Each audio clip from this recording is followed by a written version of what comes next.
Jour et nuit, ils font les 3-8, comme avant, du temps où l'outil de travail n'était pas au point mort. Depuis une semaine, les 86 salariés d'Amcor ont décidé d'occuper l'usine. Ils passent le temps comme ils peuvent, encore sous le choc de l'annonce de leur licenciement, mais déterminés. On tiendra. Je ne sais pas combien de temps parce que c'est pas facile, mais on tiendra. C'est vrai que d'être considéré comme ça, après, on est plusieurs à avoir 20, 25, voire 30 ans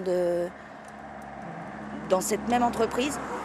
C'est un peu dur d'être éjecté du jour au lendemain sans rien.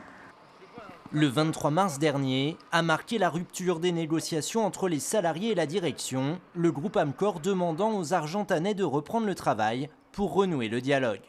La tension est montée d'un cran mardi après-midi avec l'arrivée de ces camions, 7 semi-remorques stationnés à quelques centaines de mètres du site, prêts à emporter une partie de l'outil de travail.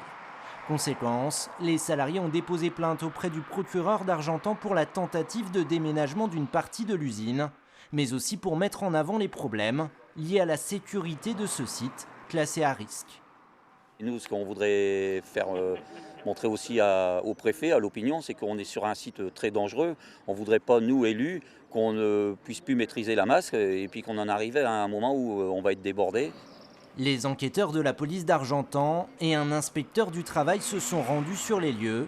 À la demande des salariés, un médiateur de la République vient d'être nommé pour renouer le dialogue. La direction du groupe Amcor et les salariés doivent le rencontrer ce jeudi matin à la préfecture d'Alençon.